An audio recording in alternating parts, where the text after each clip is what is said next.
الحمدللہ وحدہ والصلاة والسلام علی من لا نبی بعدہ فاعوذ باللہ من الشیطان الرجیم بسم اللہ الرحمن الرحیم قال اللہ سبحانہ وتعالی وما خلقت الجن والانس الا لیعبدون۔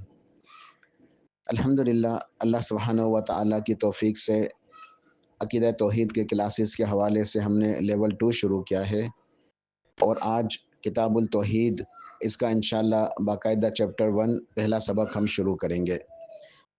ابتدائی کلاس کے اندر میں نے یہ بات بتائی تھی کہ شیخ محمد بن عبد الوہاب رحمہ اللہ نے اس کتاب کو بہت ہی خوبصورت انداز میں لکھا ہے، اور اس کتاب کو چیپٹر وائز سبکن یعنی ایک ایک سبق کر کے، یعنی چیپٹر وائز لکھا ہے، تو ہم اسی طریقے سے ایک ایک سبق کر کے پڑھیں گے۔ اور شیخ نے الحمدللہ یہاں جو اسباق تالیف کیے ہیں، جو لکھے ہیں، اور ان کا جو عنوان رکھا ہے، ہر سبق کا ایک عنوان ہے، اس عنوان کے تحت ہی ہمیں توحید کا ایک مسئلہ سمجھ میں آ جاتا ہے۔ یہ الحمدللہ اس کتاب کی خاصیت ہے، اس کا خوبصورت اسلوب ہے کہ جو چیپٹر ہے، جو سبق ہے، اس کے عنوان کے اندر ہی ہمیں ایک توحید کا مسئلہ سمجھا دیا گیا ہے کہ اس سبق کے اندر، اس عنوان کے اوپر، اس موضوع کے متعلق یہ مسئلہ بیان ہوا ہے۔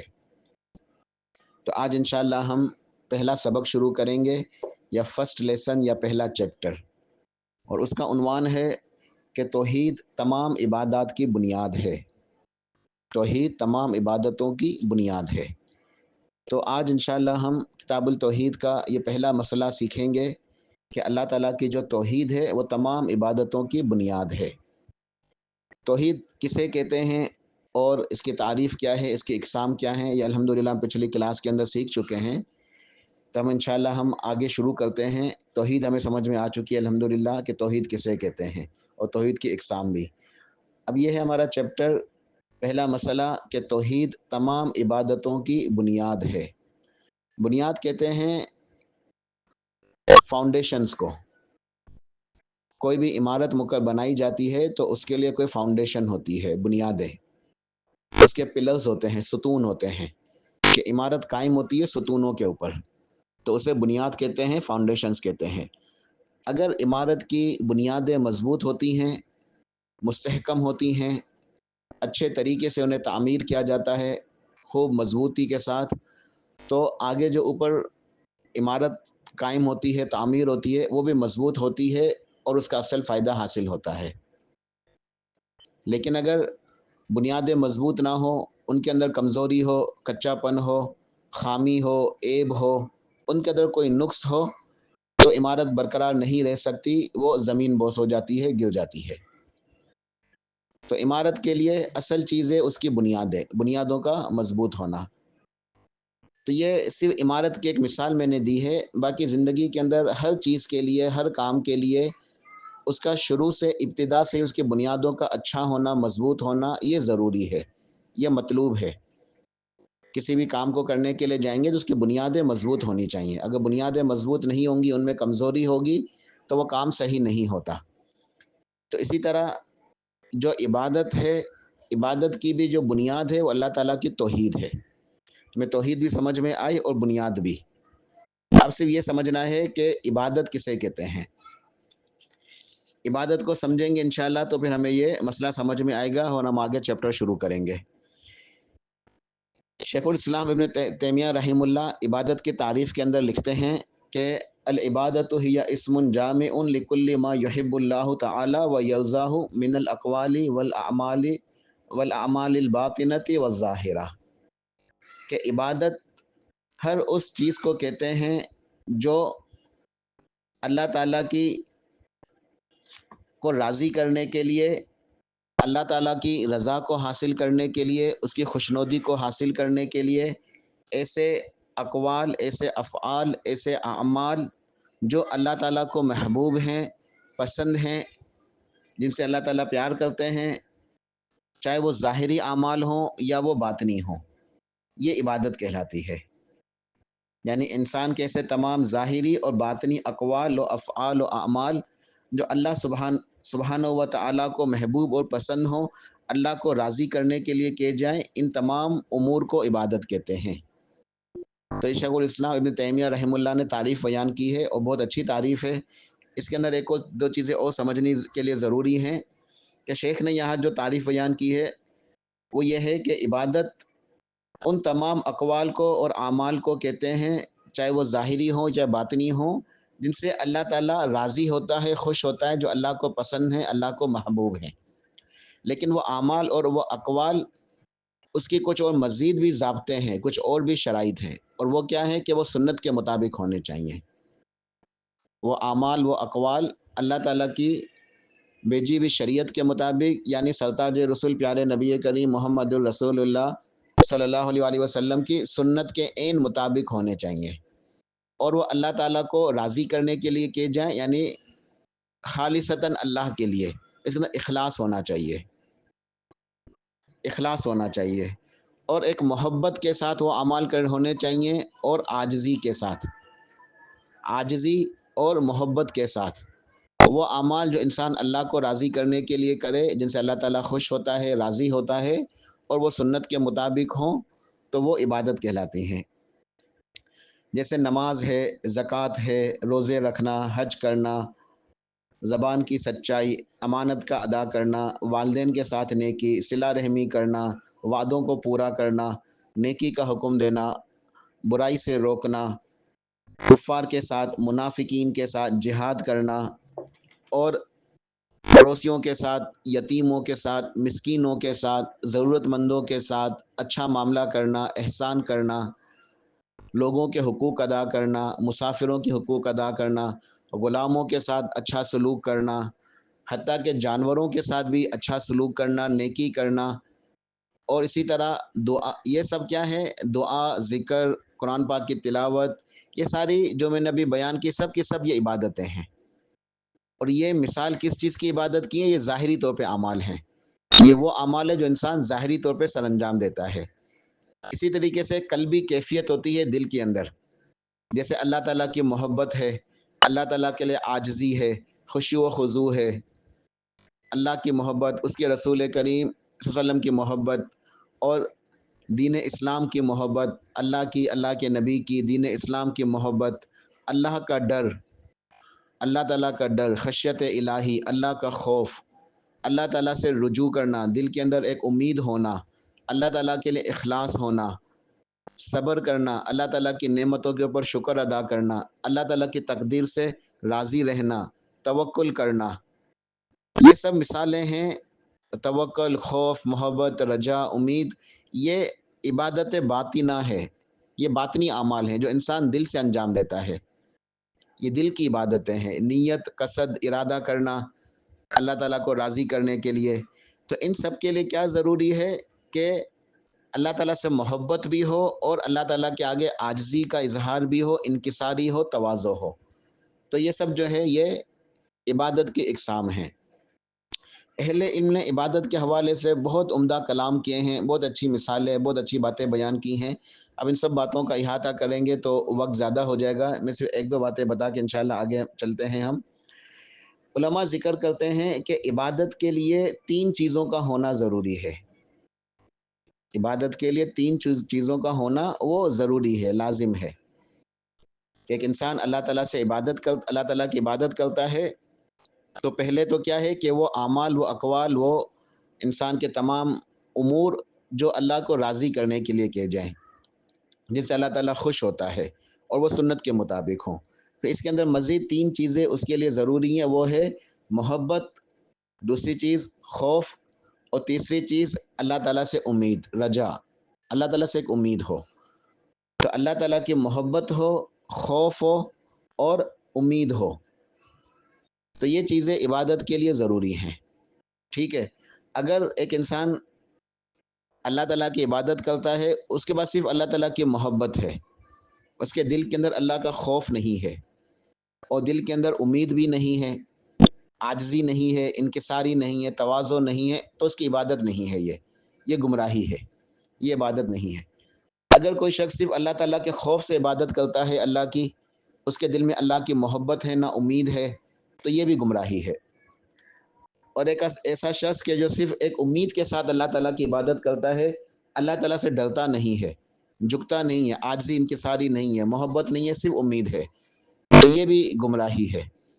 عبادت کے لیے ضروری ہے کہ انسان کے دل میں اللہ تعالیٰ کی محبت بھی ہو اور امید بھی ہو، اچھی امید رکھنا اللہ تعالیٰ سے، پھر اللہ تعالیٰ کا خوف ہو، عاجزی انکساری تواضع ہو۔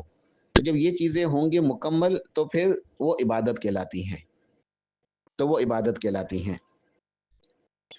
تو ہم نے الحمدللہ توحید کا مطلب پچھلی کلاس کے اندر سمجھا تھا، اب ہم نے یہاں سمجھ لیا کہ بنیاد بھی کسے کہتے ہیں اور عبادت کیا ہے۔ تو اب یہ ہمارا ٹاپک ہے عنوان کہ توحید تمام عبادات کی بنیاد ہے۔ اس کا مطلب یہ ہے کہ انسان جو بھی عبادتیں کرے گا، اگر اس کی توحید کے اندر خلل ہے، اس کا عقیدہ درست نہیں ہے، تو وہ جو جتنی بھی عبادتیں کرتا جائے وہ ایک ایسی عمارت تعمیر کر رہا ہے جس کے نیچے بنیادیں بہت ہی کچی ہیں، کمزور ہیں، اس عمارت کا بوجھ نہیں اٹھا سکتی۔ وہ عمارت تو بناتا جا رہا ہے لیکن فائدہ کچھ نہیں ہوگا، ساری منزلیں عمارت کی زمین بوس ہو جائیں گی، گر جائیں گی۔ تو توحید جو ہے وہ ضروری ہے تمام عبادتوں کے لیے۔ اگر توحید نہیں ہے یعنی تمام عبادتیں رائگاں ہیں، تمام کی تمام عبادتیں بیکار ہو جائیں گی، وہ ضائع ہو جائیں گی، ان کا کوئی فائدہ نہیں ہے، یعنی اللہ تعالیٰ کے پاس وہ مقبول نہیں ہوں گی، رد کر دی جائیں گی، ٹھکرا دی جائیں گی، ان کو اس کا اجر و ثواب نہیں ملے گا۔ اور عبادت کرنے والا اپنے تئیں تو یہی سمجھ رہا ہے کہ ہاں میں تو بہت عبادتیں کر رہا ہوں، لیکن کل قیامت والے دن وہ مشکل کے اندر پھنس جائے گا کہ اس کے سارے اعمال، ساری نیکیاں رائگاں ہو جائیں گی، وہ مشرک قرار پائے گا کیونکہ اس کی توحید کے اندر خلل ہے۔ تو مشرک کے تمام اعمال رائگاں ہیں، مشرک کی کوئی نیکی اللہ تعالیٰ قبول نہیں فرماتے، مشرک کو اس کی نیکیوں کا کوئی فائدہ نہیں ہوگا۔ مشرک چاہے جتنے بھی نیک اعمال کر لے، دنیا کے اندر لوگوں کی مدد کر دے، پیسے خرچ کرے، صدقہ خیرات کرے، نمازیں بھی ادا کر لے، سب کچھ کر لے، لیکن اس کے پاس توحید کی اصل روح موجود نہیں ہے، ایمان نہیں ہے، عقیدہ توحید صحیح نہیں ہے، اس کے تمام اعمال اس کو فائدہ نہیں دیں گے، آخرت میں وہ شرک کرنا، مشرک ہی قرار پائے گا۔ تو یہ شیخ نے پہلا جو ہے نا میں مسئلہ سمجھایا ہے کہ توحید تمام عبادتوں کی بنیاد ہے۔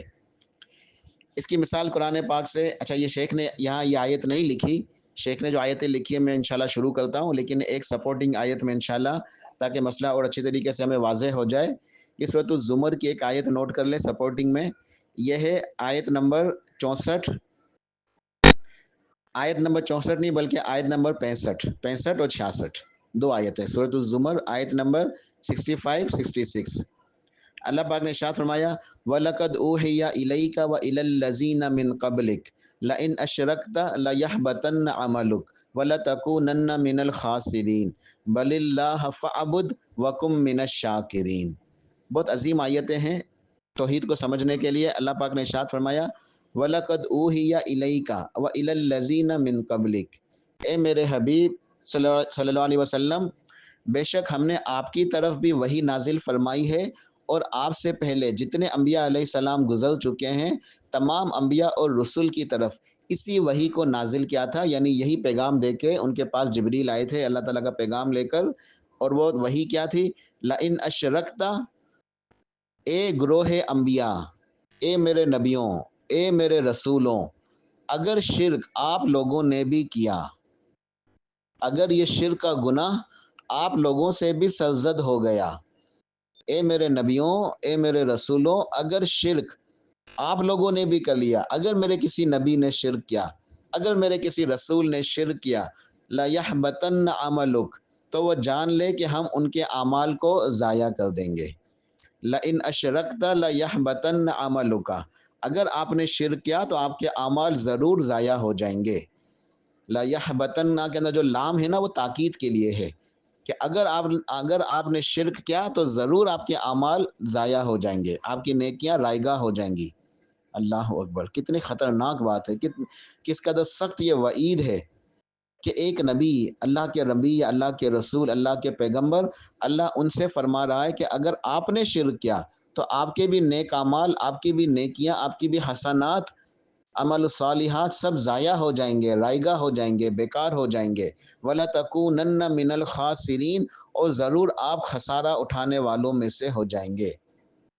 اے میرے نبیوں، اے میرے رسولوں، اگر آپ لوگوں نے بھی شرک کیا تو آپ لوگوں کی بھی نیکیاں برباد ہو جائیں گی اور آپ لوگ نقصان اٹھانے والوں میں سے ہو جاؤ گے۔ بل اللہ فعبد، بلکہ بس آپ اللہ ہی کی عبادت میں لگے رہیں۔ اس آیت کا جو مفہوم ہے نا کہ بل اللہ فعبد، کہ بلکہ آپ تو بس اللہ ہی کی عبادت میں لگے رہیں، عبادت کرتے رہیں۔ وَكُم مِّنَ الشَّاكِرِينَ، اور شکر گزاروں میں سے رہیں، شکر گزار ہو جائیں۔ آپ تو بس اللہ کی عبادت ہمیشہ کرتے رہیں اور شکر گزاروں میں سے رہیں، اللہ کا شکر ادا کرتے رہیں، شرک کے قریب بھی نہیں جائیے گا۔ اب اللہ سبحانہ و تعالیٰ نے یہ بات اپنے نبیوں اور رسولوں سے فرمائی۔ سرتاج رسول، سرور کائنات، پیارے حبیب صلی اللہ علیہ وسلم سے آپ نے کیا ارشاد فرمایا کہ حبیب صلی اللہ علیہ وسلم، ہم نے آپ کی طرف اور آپ سے پہلے والے انبیاء کی طرف اسی وحی کو بھیجا کہ اگر آپ لوگوں نے بھی شرک کیا تو آپ لوگوں کے بھی اعمال ضائع ہو جائیں گے۔ تو کیا کوئی نبی، کیا کوئی رسول نعوذ باللہ شرک کر سکتے ہیں؟ ہرگز نہیں، ہرگز نہیں۔ ایسا نہیں ہو سکتا کہ نعوذ باللہ کوئی نبی یا کوئی رسول شرک کرے۔ جب عام نبی عام رسول شرک نہیں کر سکتے نعوذ باللہ، تو اللہ کے حبیب سرتاج رسول صلی اللہ علیہ وسلم کیسے بلا شرک کر سکتے ہیں؟ لیکن یہ اللہ تعالیٰ نے اپنے قانون کو وضاحت کے ساتھ اچھے طریقے سے مسئلے کو اجاگر کر کے بتانا تھا کہ شرک کا گناہ ایک ایسا گناہ ہے کہ اللہ تعالیٰ کیا وہ ناقابل قبول ہے۔ شرک اللہ تعالیٰ ہرگز معاف نہیں کرے گا۔ اگر شرک کسی نبی نے بھی کیا تو اس کے بھی اعمال برباد ہو جائیں گے، ان کی بھی نیکیاں ضائع ہو جائیں گے اور نقصان پانے والوں میں سے ہو جائیں گے۔ تو اس آیت سے بھی اسی مسئلے کی وضاحت ہوتی ہے جو شیخ نے جو عنوان رکھا ہے نا۔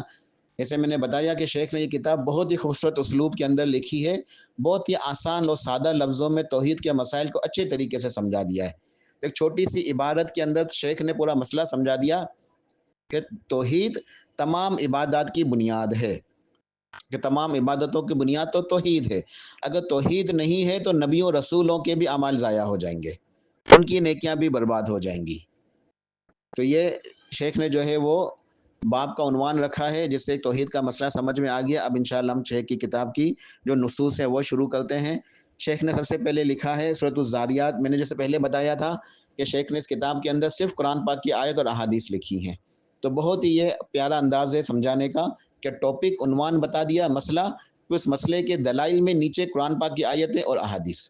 دیکھیں کتنا خوبصورت انداز ہے کہ مسئلہ پھر ادلہ، دلائل کے اندر آیت قرآنیہ اور احادیث نبویہ صلی اللہ علیہ وسلم۔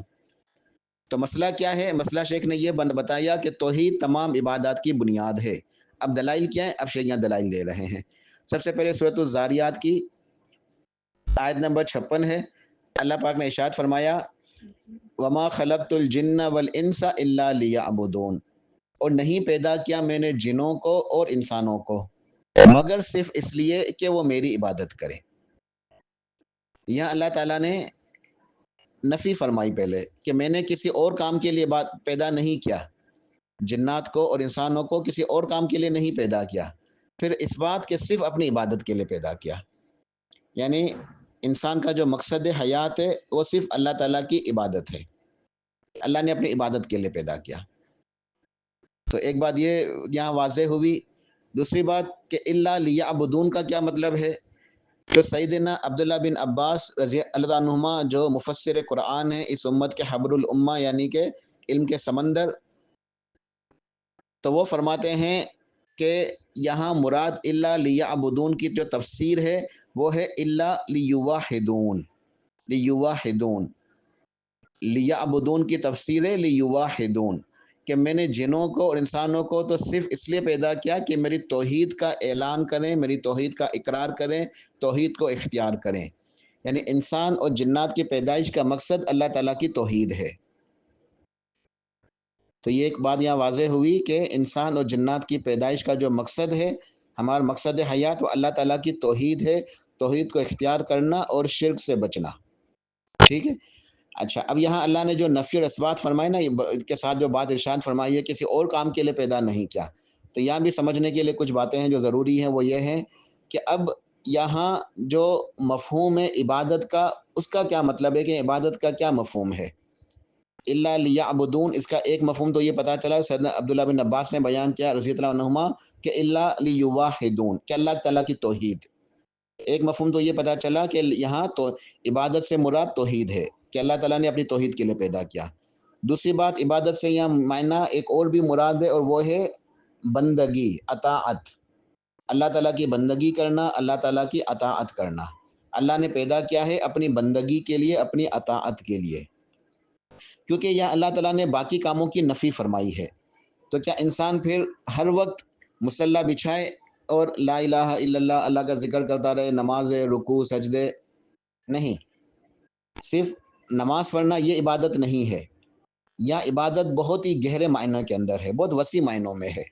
یا معنی کے اندر، تفسیر کے اندر بہت ہی وسعت ہے، اور وہ ہے اطاعت کے معنوں میں، کہ انسان کی پوری زندگی اللہ کی اطاعت میں گزرے، اللہ کی بندگی میں گزرے، اس کا ہر عمل اللہ کے لیے ہو، اللہ کے نبی علیہ الصلوۃ والسلام کی سنت کے مطابق ہو، اللہ تعالیٰ کی رضا کے لیے ہو، پھر اس کی پوری زندگی عبادت میں گزرتی ہے۔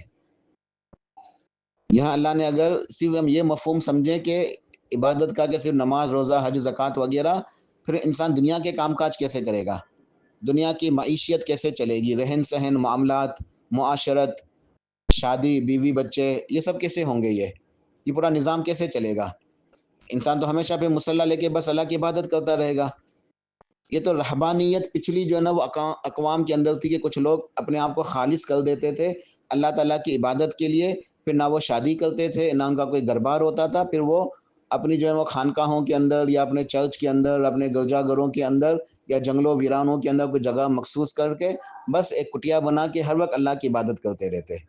تو وہ رہبانیت تھی اس دور کے اندر، اس امت کے اندر جو لوگ اپنے آپ کو مخصوص کر لیتے تھے، وقف کر لیتے تھے، ان کے لیے اجازت تھی۔ لیکن ہماری اس امت کے اندر کوئی رہبانیت کا تصور نہیں ہے۔ ہماری شریعت کے اندر، ہماری شریعت کے اندر 24 گھنٹے اللہ کی عبادت کرنی ہے۔ ہم نے اپنی عبادت کو عمل نہیں بنانا، بلکہ اپنے ہر عمل کو عبادت بنانا ہے۔ ہم نے زندگی ایسے گزارنی ہے کہ ہمارا کمانا بھی عبادت ہو، ہمارا خرچ کرنا بھی عبادت ہو، ہمارا رہن سہن بھی عبادت ہو، ہمارے معاشرت، ہماری معیشت، ہماری اقتصادیات، ہمارے معاملات، ہمارے کاروبار، ہماری نجی پرائیویٹ زندگی، نجی زندگی، ہماری خلوت، ہماری جلوت، ہماری سوسائٹی کے تمام معاملات، سب کچھ عبادت ہونے چاہیے۔ تو یہ ہمیں حکم ہے کہ شادی بھی کرو، صلہ رحمی بھی کرو، معاشرے کے حقوق ادا کرو، کاروبار کرو، کماؤ، خرچ کرو، ایک زندگی گزارو معاشرے کے اندر رہتے ہوئے، سب کے حقوق کا خیال رکھو، اور ہر وقت اللہ کا ذکر کرتے رہو، اللہ کی عبادت سے غافل نہ رہو، سنت کے مطابق سارے اعمال کرو، پھر تمہارا ہر عمل عبادت ہے۔ قل ان صلاتی و نسکی و محیای و مماتی للہ رب العالمین۔ اے میرے حبیب، آپ فرما دیجئے کہ بے شک میری نماز اور میری قربانی، میرا جینا اور میرا مرنا، میرا تمام اعمال، میرا سب کچھ میرے اللہ رب العالمین کے لیے ہے، لا شریک لہ، جس کا کوئی شریک نہیں ہے۔ تو یہ معنی ہے یہاں عبادت کا دوسرا، بندگی کے معنوں میں، اطاعت کے معنوں میں، اطاعت اور بندگی کے معنوں میں۔ اللہ پاک نے سورہ یاسین کے اندر، یہ بھی ایک سپورٹنگ آیتیں ہیں، اللہ پاک نے ارشاد فرمایا آیت نمبر 59 میں، وَامْتَازُوا الْيَوْمَ أَيُّهَا الْمُجْرِمُونَ، اے مجرموں آج تم الگ ہو جاؤ، آج تم جدا جدا ہو جاؤ، نیکوکاروں سے علیحدہ کھڑے ہو جاؤ۔ الم احد الیکم یا بنی آدم اللہ تعبدوا الشیطان انہ لکم عدو مبین۔ اے آدم کے بیٹو، کیا میں نے تمہیں اس بات کی تاکید نہیں کی تھی؟ اس بات کا پکا تم لوگوں نے وعدہ نہیں کیا تھا، اقرار نہیں کیا تھا؟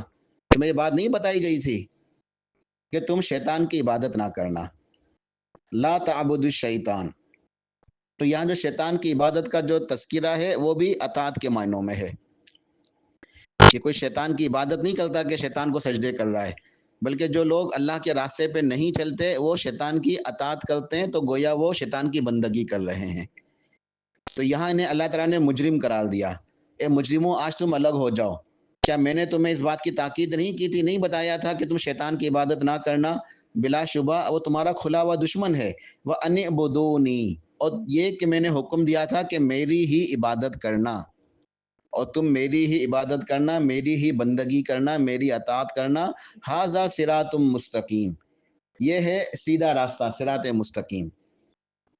تو یہاں جو آیت ہے کہ وما خلقت الجن والانس الا لیعبدون، اس کے ہم نے دو مفہوم سمجھنے ہیں۔ پہلا مفہوم یہ ہے جو سیدنا عبداللہ بن عباس رضی اللہ تعالیٰ عنہما نے بیان کیا، کہ لیعبدون کی تفسیر ہے اللہ کی توحید، کہ اللہ تعالیٰ نے جنوں کو انسانوں کو پیدا کیا ہے اپنی توحید کے لیے، یہ ایک معنی ہم نے سمجھنا ہے اور اس پہ عمل کرنا ہے۔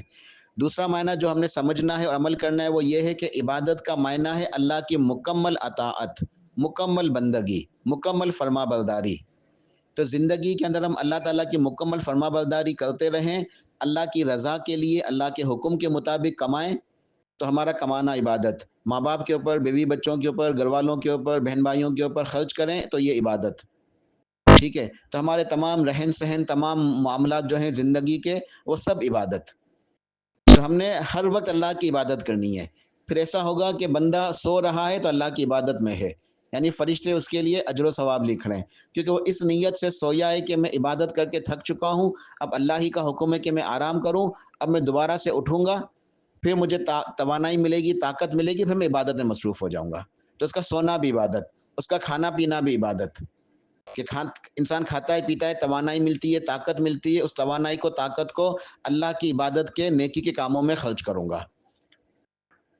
حتیٰ کہ اس کے میاں بیوی کے معاملات بھی عبادت، بچوں پالنا، بچوں کی پرورش کرنا، سب عبادت۔ تو اس بندے کی پوری زندگی جو ہے اس کو عبادت کا ثواب ملتا ہے جو اس بات کو سمجھتے ہیں۔ لیکن یہ بہت ہی مشکل کام ہے اس بات کو سمجھنا اور اس پہ عمل کرنا۔ اللہ تعالیٰ ہم سب کو توفیق عطا فرمائے کہ اس درجہ احسان کو پہنچنا کہ انسان کے تمام معاملات میں عبادت کا ثواب ملے، عبادت کا اجر لکھا جائے، یہ بہت اس کے اندر مسائل ہیں، مشکلات ہیں کہ انسان کو مکمل اللہ کی بندگی کرنی ہوگی، لا یعنی سے بچنا ہوگا، فضولیات سے بچنا ہوگا، وقت کے ضائع کرنے سے بچنا ہوگا، ہر لمحہ ہم نے کوئی نہ کوئی اچھائی کا کام ہی کرنا ہے۔ آرام کرنا، سونا، یہ بھی انسان کی زندگی تمام تقاضے وہ بھی اسی کے اندر آ جائیں گے، لیکن ہم نے مکمل اللہ تعالیٰ کو راضی کرنا ہے، عاجزی کے ساتھ، انکساری تواضع کے ساتھ، ایک کمال محبت کے ساتھ، کمال تذلل کے ساتھ اللہ کو راضی کرتے ہوئے پوری زندگی گزاریں گے تو یہ عبادت ہے، اور عبادت کی بنیاد توحید ہے، لہٰذا اللہ تعالیٰ نے اپنی توحید کے لیے پیدا کیا۔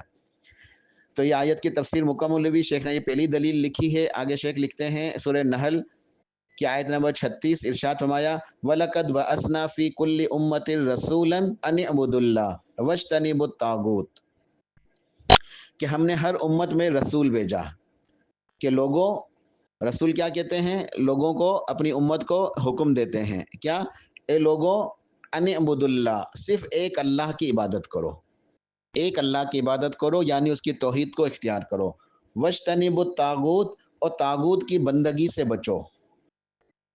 طاغوت کا مطلب غیر اللہ، کہ اللہ کی عبادت کرو اور غیر اللہ سے اپنے آپ کو بچاؤ۔ تو یہ نفی اور اثبات ہے، نفی کے ساتھ اور اثبات کے ساتھ، کہ ہر قسم کی عبادتوں کو خالص کرو اور ثابت کرو صرف اللہ کے لیے، اور ہر قسم کے طاغوت سے، شرک سے، غیر اللہ سے اپنے آپ کو بچاؤ۔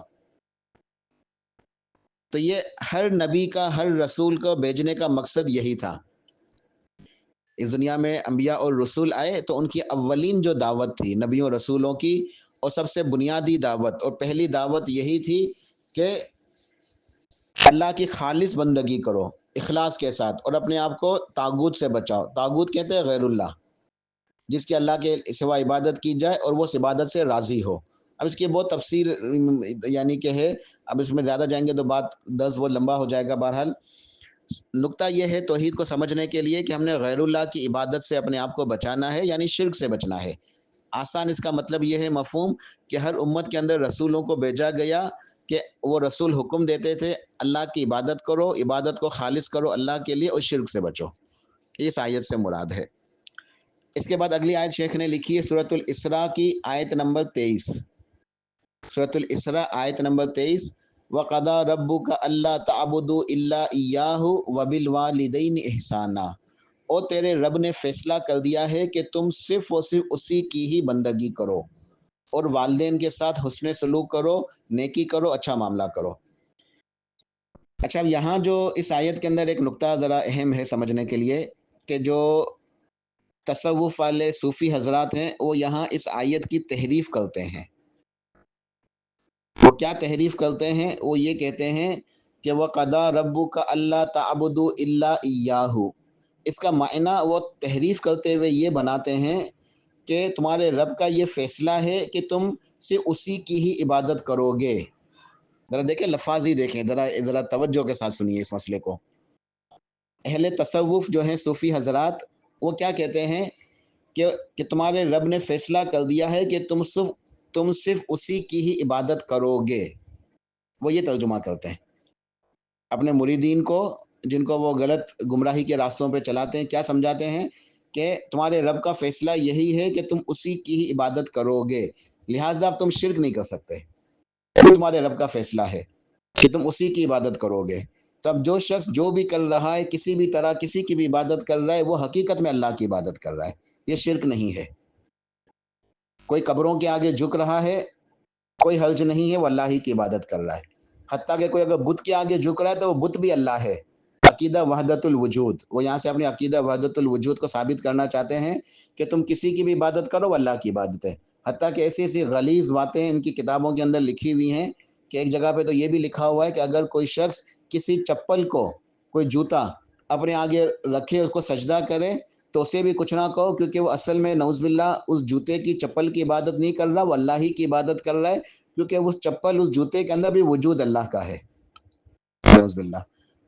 تو پھر جو ہندو ہے، عیسائی ہے، قبر پرست ہے، درگاہوں پہ جانے والا، مجوسی، آگ کی پوجا کرنے والا، کسی کو کچھ نہ کہو، سب صحیح ہے، سب صحیح ہے، کیوں؟ سب اللہ کی عبادت کر رہے ہیں، ہر چیز کے اندر اللہ موجود ہے۔ تو یہ بہت بڑی تحریف ہے، بہت بڑا جرم ہے، یہ کفر ہے، شرک ہے۔ یہ آیت کا یہ مفہوم نہیں ہے کہ تمہارے رب کا یہ فیصلہ ہے کہ تم صرف اسی کی عبادت کرو گے، نہیں، بلکہ یہاں آیت کا مفہوم یہ کہ یہ اللہ کا حکم ہے، اللہ کا فیصلہ ہے کہ تم صرف اسی کی عبادت کرو گے مراد نہیں ہے کہ عبادت کرو، امر کے ساتھ ہے یہاں کہ اللہ تعبدوا الا ایاہ، کہ تم اس کے سوا کسی کی عبادت نہ کرو۔ جو صحیح اس کا مفہوم ہے نا، وَقَضَىٰ رَبُّكَ أَلَّا تَعْبُدُوا إِلَّا إِيَّاهُ، کہ تمہارے رب کا یہ فیصلہ ہے، یعنی تمہارے رب کا یہ حکم ہے، یہ رب کا حکم ہے کہ تم اس کے سوا کسی کی عبادت نہ کرو۔ تو یہاں مخلوق کو جو ہے نا نفی نہیں ہو رہی کہ مخلوق تو موجود ہے، لوگ ان سے امیدیں رکھتے ہیں، کسی کو مشکل کشا، کسی کو حاجت روا، کسی کو غوث، کسی کو دستگیر، ان سب کا انکار کرنا ہے۔ جن جن کو اللہ کے علاوہ پکارا جاتا ہے ان کا انکار کر کے صرف ایک اللہ کے لیے پکار کو، عبادت کو خالص کرو، ثابت کرو۔ وَقَضَىٰ رَبُّكَ أَلَّا تَعْبُدُوا إِلَّا إِيَّاهُ، تمہارے رب کا یہ فیصلہ ہے، تمہارے رب کا یہ حکم ہے کہ تم اس کے سوا کسی کی عبادت نہ کرو، وہی نفی اور اثبات کے ساتھ، ٹھیک ہے۔ اس کے بعد سورۃ النساء شیخ نے لکھی ہے، سورۃ النساء کی آیت نمبر 36، وَاعْبُدُوا اللَّهَ وَلَا تُشْرِكُوا بِهِ شَيْئًا، وَاعْبُدُوا اللَّهَ وَلَا تُشْرِكُوا بِهِ شَيْئًا، کہ تم سب اللہ ہی کی بندگی کرو، اللہ ہی کی عبادت کرو، اور اس کے ساتھ کسی بھی چیز کو شریک نہ ٹھہراؤ۔ دیکھیں یہاں بھی نفی اور اثبات کے ساتھ، یہ پورے قرآن کے اندر بار بار یہی آیت ہے، یہی مفہوم واضح ہوتا ہے کہ اپنی عبادتوں کو خالص کرو، صرف اور صرف اللہ کے لیے، ہر قسم کے شرک سے اپنے آپ کو بچاؤ، نفی اور اثبات کے ساتھ۔ تو اس سورۃ النساء کی آیت نمبر 36 میں بھی یہی بات کا جو ہے نا حکم ہوا کہ وَاعْبُدُوا اللَّهَ وَلَا تُشْرِكُوا بِهِ شَيْئًا، کہ تم سب کے اوپر لازم ہے کیا؟ کہ تم سب اللہ ہی کی عبادت کرو، اللہ ہی کی بندگی کرو، اور اس کے ساتھ کسی بھی چیز کو ہرگز شریک مقرر نہ کرنا، شریک نہیں ٹھہرانا۔ اس کے بعد شیخ نے یہاں سورۃ الانعام کی جو ہے نا وہ محکم آیات ہیں، آیت نمبر 151، 152، 153، 151، 152، 153 یہ نقل کی ہے۔ قُلْ تَعَالَوْا أَتْلُ مَا حَرَّمَ رَبُّكُمْ عَلَيْكُمْ أَلَّا تُشْرِكُوا بِهِ شَيْئًا، یہاں سے یہ آیت شروع ہوتی ہیں۔ اے میرے حبیب صلی اللہ علیہ وسلم، آپ ارشاد فرما دیجئے کہ اے لوگو آؤ، میں تمہیں وہ چیزیں پڑھ کے سناؤں، میں تمہارے رب کی آیات کی تلاوت کروں، وہ چیزیں تمہیں تلاوت کر کے پڑھ کے سناؤں جو تمہارے اوپر تمہارے رب نے حرام کی ہیں، اور وہ یہ ہے کہ تم اس کے ساتھ کسی کو بھی شریک مقرر نہ کرنا، تم شریک نہ ٹھہرانا۔ تو یہ تین آیتیں سورہ انعام کی آیت نمبر 151، 152 اور 153۔ اور جامع ترمذی کے اندر ایک روایت ہے، سیدنا عبداللہ بن مسعود رضی اللہ تعالیٰ عنہ ارشاد فرماتے ہیں کہ جو شخص پیارے نبی کریم محمد الرسول اللہ صلی اللہ علیہ وآلہ وسلم کی سر بہ مہر، یعنی بند کر کے مہر لگائی گئی، ہوتا ہے نا لفافہ بند کر کے مہر لگا دی جاتی ہے، یا کوئی چیز ہوتی ہے اس کو تھیلی کو منہ بند کر کے اس کے اوپر مہر لگا دی جاتی ہے، سیل یعنی۔ تو جو شخص یہ چاہتا ہے کہ اللہ کے نبی علیہ الصلوۃ والسلام کی سیل لگی ہوئی وصیت کو ملاحظہ کرنا چاہتا ہے، یعنی سے مراد یہ ہے کہ اگر کوئی شخص یہ سمجھتا ہے کہ اللہ کے نبی نے اس دنیا سے جاتے ہوئے کیا وصیت کیا کی ہوگی، تو وہ قرآن پاک کے اندر یہ 3 آیتیں پڑھ لے۔ سمجھ لو کہ یہ 3 آیتیں اللہ کے نبی کی وصیت ہیں، یہ 3 آیتیں اللہ کے نبی کی وصیت ہے، یعنی ان کا حکم ہے۔ اللہ کے نبی نے یہ حکم دیا ہے کہ یہ میری وصیت ہے، ان کے اوپر عمل کرنا۔ تو ان آیتوں کے اندر 10 احکام بیان کیے گئے ہیں۔ یہ 3 آیتیں ہیں، سورۃ الانعام کی آیت نمبر 151، 152، 153۔ ان 3 آیات میں اللہ پاک نے 10 احکامات بیان کیے ہیں، اور یہ محکم آیات ہیں، محکم احکامات ہیں، بالکل وضاحت کے ساتھ، صراحت کے ساتھ، بالکل صاف۔ اس میں کسی قسم کی کوئی کنفیوژن یا کسی قسم کا جو ہے نا کوئی ایسی چیزیں جو سمجھ میں نہ آئے، بالکل وضاحت کے ساتھ یہ واضح آیات ہیں، واضح احکامات ہیں، جنہیں محکم آیات یا محکم احکامات کہتے ہیں۔ ارشاد فرمایا، قل تعالوا اتل ما حرم ربکم علیکم، اے میرے حبیب صلی اللہ علیہ وسلم آپ ارشاد فرما دیجئے کہ اے لوگو آؤ میں تمہیں وہ چیزیں پڑھ کے سناؤں، تلاوت کر کے سناؤں جو تمہارے رب نے تم پہ حرام کی ہیں۔ تو پہلا حکم یہ ملا کہ اللہ تشرکو بہ شیئا، ان 10 چیزوں کے بارے میں جو اللہ نے تمہارے پر حرام کی ہیں، پہلی چیز یہ ہے کہ تم اس کے ساتھ کسی بھی چیز کو شریک ہرگز نہ ٹھہرانا۔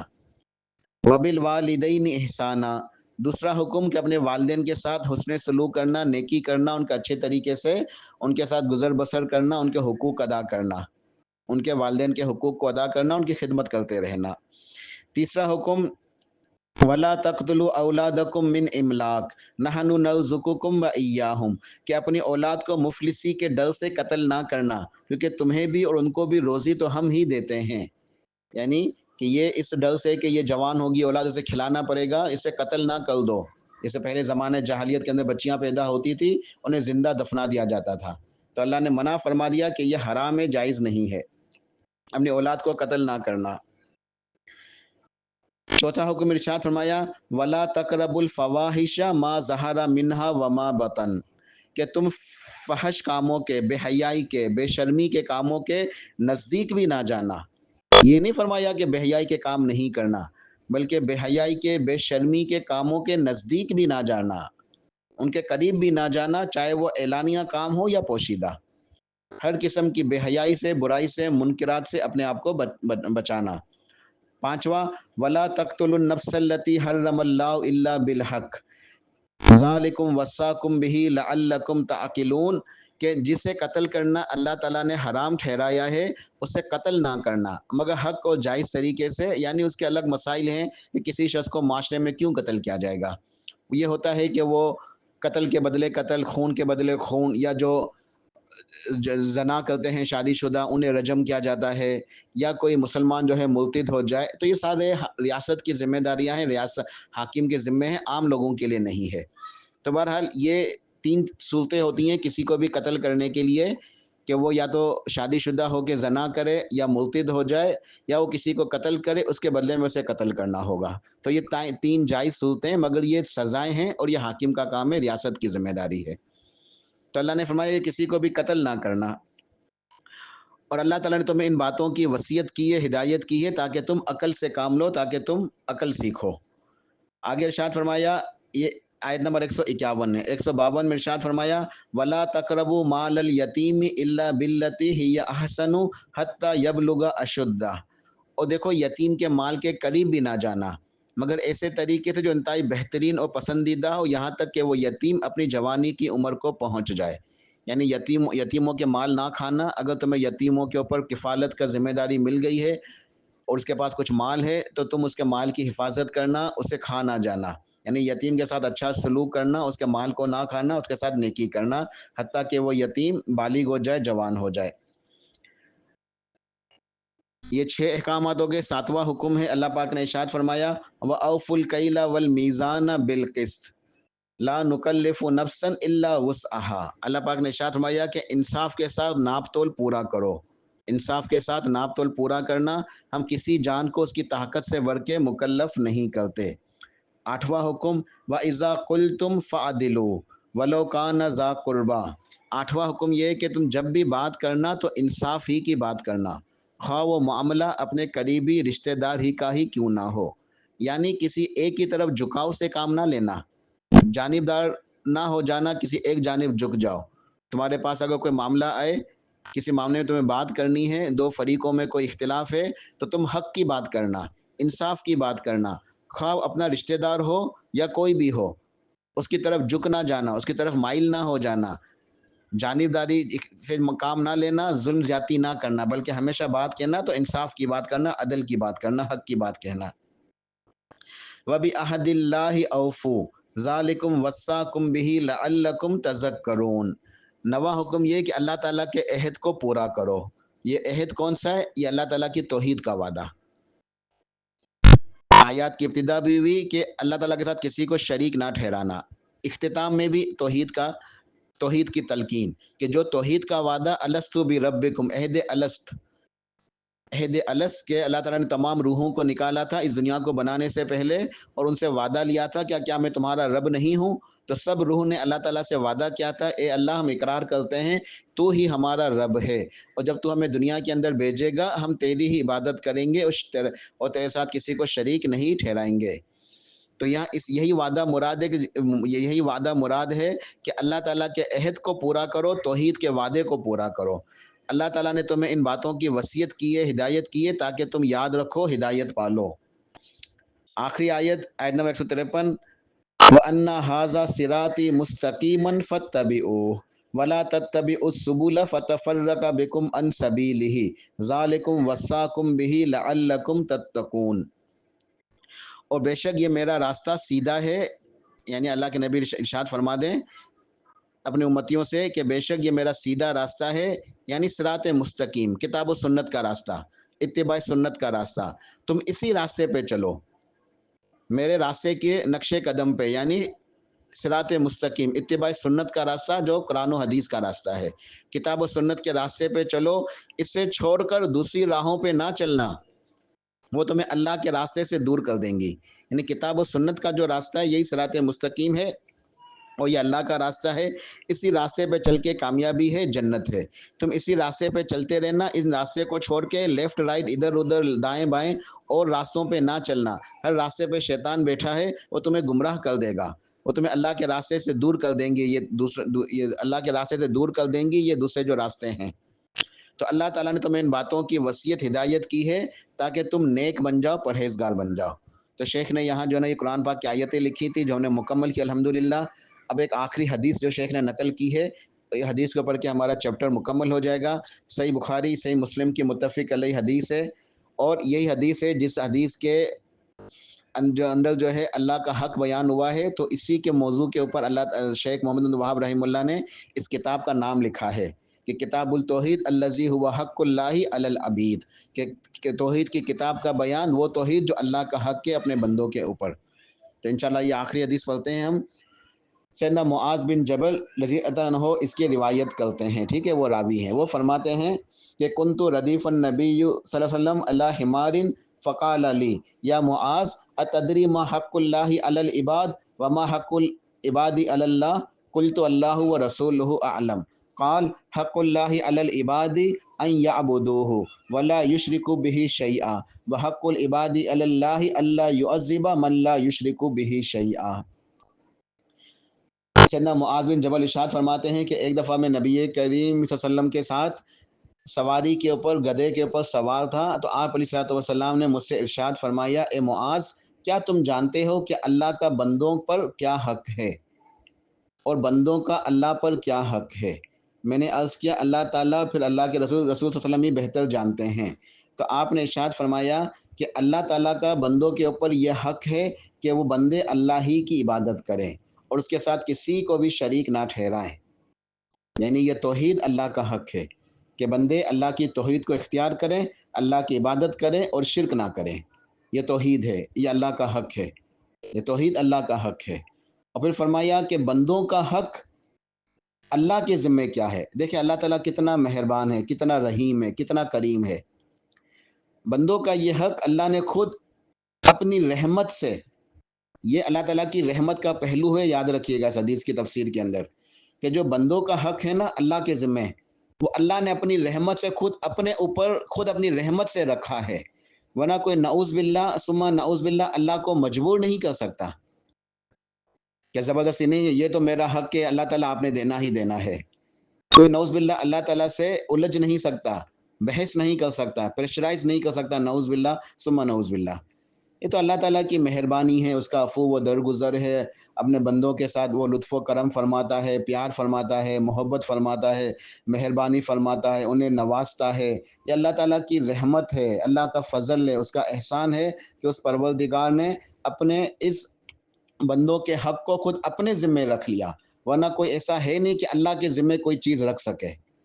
کہ اللہ نے خود اپنی زحمت سے اپنے اوپر یہ حق رکھا ہے کہ جو میرے موحد بندے ہیں، میرے توحید پرست مومن بندے، میری عبادت کرنے والے، اچھے طریقے سے اخلاص کے ساتھ میرے آگے جھکنے والے، ہر قسم کے ہر طرح کے شرک سے مکمل اجتناب کرنے والے، بچنے والے، جو پکے توحید والے ہیں، میں اپنا ان کا یہ حق اپنے ذمے لے لیتا ہوں کہ جو میرا بندہ اچھی طرح میری عبادت کرے گا اور کسی بھی طریقے کے شرک کے اندر کسی بھی قسم کے شرک کا مرتکب نہیں ہوگا، شرک سے اپنے آپ کو بچائے گا، اللہ نے فرمایا کہ اس کا یہ حق ہے میرے ذمے، میرا یہ وعدہ ہے، میں اسے عذاب سے بچاؤں گا، میں اسے عذاب سے بچاؤں گا۔ اور یہاں عذاب سے مراد صرف جہنم کا عذاب نہیں ہے، ہر قسم کا عذاب، اسے میں دنیا کے اندر بھی عذاب سے بچاؤں گا، اسے قبر کے عذاب سے بھی بچاؤں گا، اسے حشر کے میدان کے بھی عذاب سے بچاؤں گا، اسے جہنم کے عذاب سے بھی بچاؤں گا۔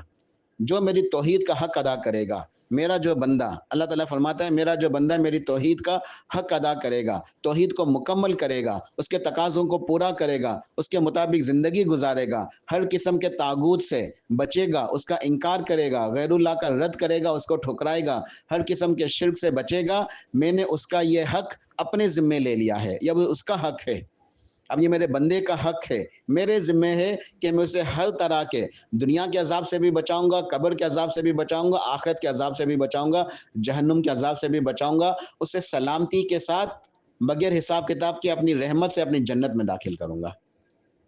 تو اللہ تعالیٰ ہمیں توفیق عطا فرمائے کہ ہم اللہ تعالیٰ کی اچھی طرح عبادت کریں، ہر قسم کے شرک سے بچیں، اور یہ بشارت ہمیں نصیب ہو جائے کہ اللہ تعالیٰ ہمارے لیے اپنے ذمے یہ حق لے لے۔